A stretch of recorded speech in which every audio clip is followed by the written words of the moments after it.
अस्सलाम वालेकुम नाज़रीन, मैं हूं तरीम फातिमा और आप देख रहे हैं मेरा यूट्यूब चैनल। उम्मीद करती हूँ आप सब लोग भी खैरियत से होंगे। नाज़रीन, पाकिस्तान दिवालिया हो चुका है और अब ये बात हुकूमत खुद करने पर मजबूर हो गई है। हुकूमत के अपने लोग उठकर ये बात कर रहे हैं कि पाकिस्तान दिवालिया हो गया है और हमें कोई कर्ज देने को तैयार नहीं है। अब पाकिस्तान का मुस्तकबिल क्या होगा? क्या पाकिस्तान के भी हालात श्रीलंका की तरह हो जाएंगे? क्या पाकिस्तानी अवाम को भी उन्हीं क्राइसिस से गुजरना पड़ेगा जिन क्राइसिस से श्रीलंका की अवाम गुजरी थी? इन सब चीज़ों पर एक एक करके बात करेंगे आज के वीडियो में। और फिर वहीं साथ साथ चीफ जस्टिस काजी फाइज ईसा साहब को मुस्लिम लीग नून ने अकेला छोड़ दिया है। जहां चीफ जस्टिस काजी फाइज ईसा को लगता था कि उनकी मुद्दत पूरी होने से पहले, उनकी रिटायरमेंट से पहले उनको एक्सटेंशन दे दी जाएगी, तो मुस्लिम लीग नून ने हाथ खड़े कर लिए हैं। बाकायदा मुस्लिम लीग नून के रहनुमा राना सनाउल्लाह साहब ने वाज़ेह अल्फाज में कह दिया है कि काजी साहब को एक्सटेंशन देने के लिए हमारे पास 2/3 अक्सरियत नहीं है, जिसकी वजह से हम चीफ जस्टिस काजी फाइज ईसा को उनकी एक्सटेंशन दें। तो इस मामले पर भी बात करेंगे कि क्या अब अगर चीफ जस्टिस काजी फाइज ईसा को एक्सटेंशन नहीं मिली तो मुस्लिम लीग नून का मुस्तकबिल क्या हो सकता है। अगर नए चीफ जस्टिस आए तो क्या माजी के सारे केसेस खुल सकते हैं, नून लीग मुश्किल में आ सकती है? इन सब मामलों पर बात करेंगे। अगर अभी तक आपने हमारी वीडियो को लाइक नहीं किया तो वीडियो को लाइक भी कर लें और हमारे यूट्यूब चैनल को सब्सक्राइब भी कर लें। सबसे पहले बात कर लेते हैं पाकिस्तान के हवाले से। तो जैसे कि आप सब जानते हैं कि पाकिस्तान इस वक्त किस जगह पर खड़ा है और पाकिस्तान को किन मुश्किलात का सामना है। पाकिस्तान में इस वक्त बिजली महंगी है, खाने पीने की अशिया महंगी है, बिजली के बिल्स उन्होंने आवाम को तंग करके रखा हुआ है। एक माह का बिल इतना ज़्यादा आ रहा है कि उतनी लोगों की आमदनी नहीं है, उससे डबल पाकिस्तानी आवाम को बिल्स आ रहे हैं। लेकिन हुकूमत अपने मामलात में मसरूफ़ है। हुकूमत को पाकिस्तान तहरीक इंसाफ के साथ मसले हैं, हुकूमत को इमरान खान के साथ मसले हैं, हुकूमत को इमरान खान के ऑक्सफोर्ड यूनिवर्सिटी के चांसलर बनने पर मसले हैं। तो ये हुकूमत इन सारे मामलात में लगी हुई है कि इमरान खान को ऑक्सफोर्ड यूनिवर्सिटी का चांसलर ना बनने दिया जाए। हुकूमत उन मामलात को रोकने में मसरूफ़ है, ऑक्सफोर्ड यूनिवर्सिटी को ख़त लिखने में मसरूफ़ है, लेकिन हुकूमत को पाकिस्तान की कोई परवाह नहीं है, क्योंकि अब हुकूमत के अपने लोग उठकर कह रहे हैं कि पाकिस्तान दिवालिया हो चुका है। और सबसे बुरी बात यहाँ पर ये है कि पाकिस्तान को स्टेबल होने के लिए कोई भी कर्ज देने को तैयार नहीं है। आप जो IMF है उसकी बात करें तो IMF अगर पाकिस्तान को कर्ज देता है तो वो अपनी शराइत रखते हैं कि पाकिस्तान ये चीज़ जो है वो गिरवी रख दे, ये वाला अदारा गिरवी रख दे, तो पाकिस्तान को चंद रुपए, चंद डॉलर, अरब डॉलर कर्जा लेने के लिए IMF की सारी शराइत मानना पड़ती थी।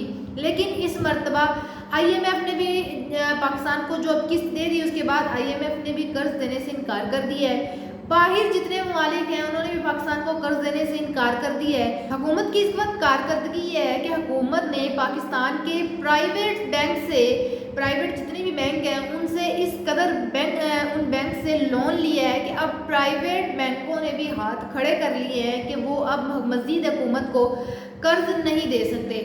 तो ये इस वक्त हुकूमत की कारकर्दगी है कि हुकूमत ने मुख्तलिफ प्रोग्राम शुरू किए हैं, लेकिन उन किसी भी एक प्रोग्राम में से कोई भी कामयाब प्रोग्राम नहीं अभी तक नज़र आ रहा।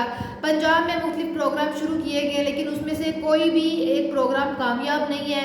लोन दिए जा रहे हैं, जिन लोगों के घर नहीं है उनको लोन देने की बात की वज़ीर आला पंजाब ने 15-15 लाख रुपए, लेकिन अभी तक ऐसा कोई शख्स सामने नहीं आया जो कहे कि हमें अपना घर बनाने के लिए वो लोन मिला हो।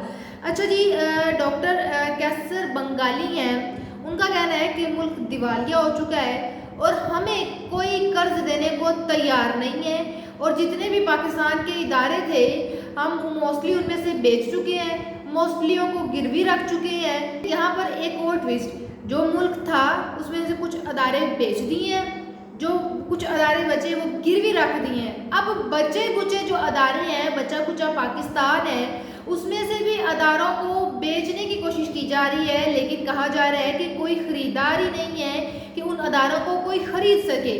और बाकी जो इंटरनेशनल कंपनियां थी जो पाकिस्तान में इस वक्त काम कर रही थी, वो भी अपने बिजनेस बंद करके वापस जा रही हैं। मतलब पाकिस्तान में अब मईशत डूबने वाली है, کیونکہ جو کمپنیاں یہاں پر سرمایہ کاری کر رہی تھی، یہاں پر اپنے بزنس کر رہی تھی، وہ اپنے بزنس وائنڈ اپ کر کے واپس اپنے ملک جا رہی ہیں. تو یہ اس وقت پاکستان کے حالات ہیں کہ پاکستان ڈوبنے کو پہنچ چکا ہے، لیکن حکومت کو سیاست سے فرصت نہیں ہے. پھر وہیں پاکستان مسلم لیگ نون کے رہنما اور وفاقی وزیر قانون اعظم نذیر تارڑ صاحب کا کہنا ہے کہ بار بار جو بات کی جا رہی ہے قاضی صاحب کے ایکسٹینشن کے حوالے سے، تو نون لیگ کے پاس اختیار نہیں ہے. اگر 2/3 اکثریت نون لیگ کے پاس ہوتی تو قاضی فائز عیسیٰ صاحب کو ایکسٹینشن مل سکتی تھی.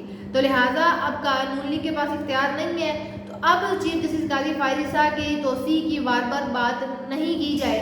پھر وہیں ساتھ ساتھ اچھا جی اس بات کو کور کس طریقے سے کیا گیا ہے، ساتھ یہ بھی کہہ دیا ہے کہ قاضی صاحب کہتے ہیں کہ اگر باقی سب کی عمروں کی حد میں اضافہ کیا جا رہا ہے تو میری عمر کی حد میں اضافہ کر دیں، ادروائز نہیں. مطلب کہ اگر باقی سب کی ایکسٹینشن ملے گی، باقی سب کو ریلیف دیا جا رہا ہے تو میری سائڈ لی جائے. یہ بات میں نے پہلے بھی اپنے ایک ویلاگ میں آپ کو کی تھی کہ جسٹس قاضی فائز عیسیٰ کی جانب سے یہ بات کی جا رہی ہے نون لیگ کو کہ اس طرح کوئی پلان کیا جائے جو یہ فیل کروائے کہ جسٹ مجھے میری سائڈ نہیں لی جا رہی، مجھے ایکسٹینشن نہیں دی جا رہی، باقی سب چیز لوگوں کو دی جا رہی ہے، اسی لیے مجھے ایکسٹینشن دی جا رہی ہے. مطلب ایک تیر سے دو نشانے لگانے کی کوشش کی جا رہی ہے کہ چیف جسٹس قاضی فائز عیسیٰ کو ایکسٹینشن بھی مل جائے اور بعد میں یہ کہا جائے کہ نہیں باقی لوگوں کو بھی ریلیف مل رہا تھا، باقی لوگوں کو بھی ایکسٹینشن مل رہی تھی، اس لیے چیف جسٹس قاضی فائز عیسیٰ کو ایکسٹینشن ملی. تو یہ بات قاضی صاحب کی جانب سے کی گئی ہے کہ اگر باقی لوگوں کی عمر میں اضافہ کیا جا رہا ہے، عمر کی حد میں اضافہ کیا جا رہا ہے تو میری عمر کی حد میں اضافہ کریں، ادروائز مجھے ایکسٹینشن نہیں چاہیے. اور رانا ثناء اللہ صاحب نے بھی واضح الفاظوں میں کہہ دیا ہے کہ قاضی صاحب کو ایکسٹینشن نہیں دی جا سکتی کیونکہ ان کے پاس 2/3 اکثریت نہیں ہے. اگر ان کے پاس 2/3 اکثریت آ گئی تو ایکسٹینشن دے دی جائے گی، اس کے بارے میں سوچا جائے گا. یہ بات اب انہوں نے کر دی ہے. اب ہو سکتا ہے کہ 2/3 اکثریت بنانے کے لیے یا قاضی صاحب کو ایکسٹینشن دینے کے لیے پاکستان مسلم لیگ نون کوئی درمیان کا رستہ نکالے، کیونکہ مسلم لیگ نون کو اب یہ بھی خطرہ ہو سکتا ہے کیونکہ اگر نئے چیف جسٹس آئے تو نون لیگ کے ماضی کے سارے کیسز کھل سکتے ہیں. 8 فروری دھاندلی والا معاملہ بھی سامنے کھل کر آ سکتا ہے. تو دیکھتے ہیں کہ قاضی فائز عیسیٰ کی جو خواہش ہے کہ ان کو ایکسٹینشن نہیں چاہیے وہ اس پر قائم رہتے ہیں یا نہیں رہتے، یا مسلم لیگ نون اپنی طرف سے ان کے لیے کچھ کرتی ہے. تو یہ تمہارا آج کا ویلاگ، آپ سے انشاءاللہ ملاقات ہوگی اگلے ویلاگ میں. اپنا بہت سارا خیال رکھیے گا. اللہ حافظ.